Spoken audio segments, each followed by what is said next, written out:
السلام عليكم ورحمة الله وبركاته.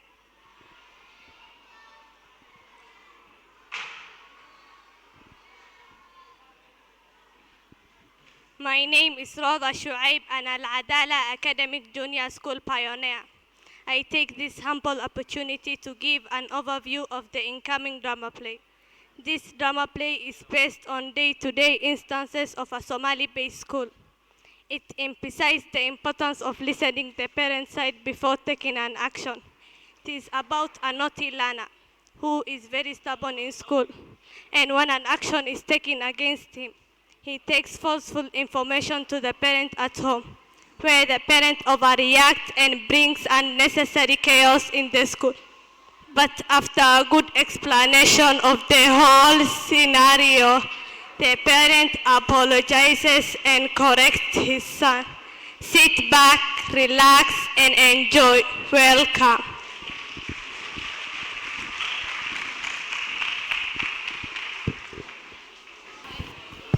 Good morning, class.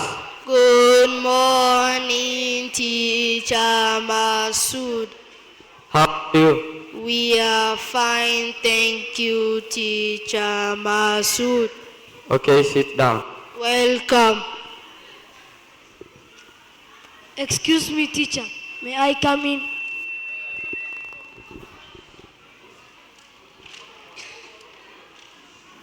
Where are you coming from? Menda mahali. Sawa, ingia.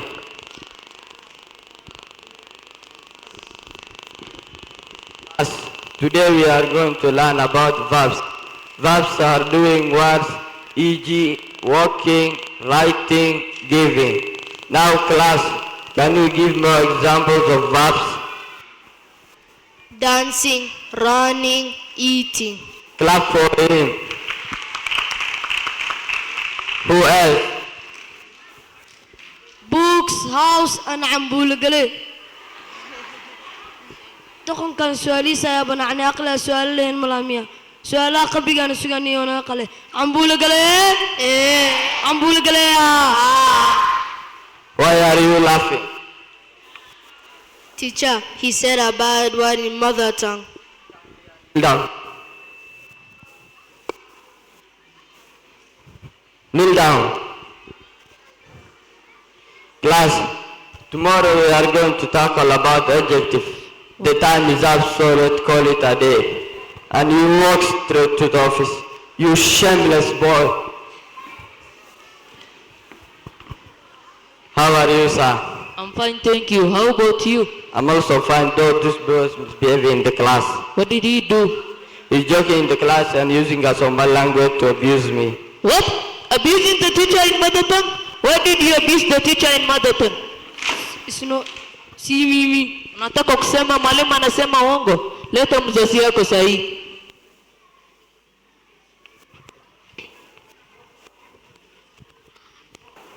Allah ya. Allah bao. Alinte. نظام سوريا أفكار تاجل مرولبه محاكم الدعوة العبائسة المسكول كاميرا معلمين تمركز تسكيت لنا أحسن معلمين تلعنق يسي دربان كنت ما ولا صبرنا وريا معلك القراء معلم جون صباح لوجي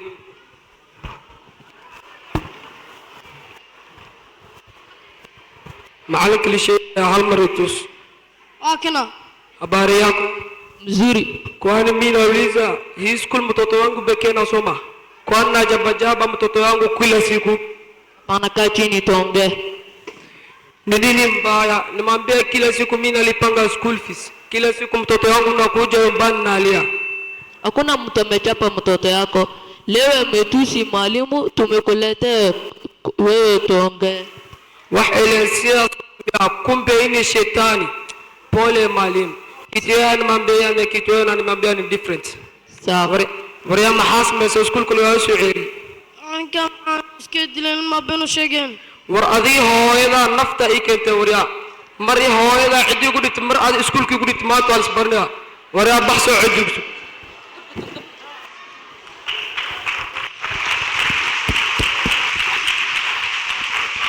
بس ما هالبالسيستا. والله هذه عروته بسنين معلمين تقولوا قدران نار تقولوا جينا. Wako makofi kwao. Masha Allah. Masha Allah.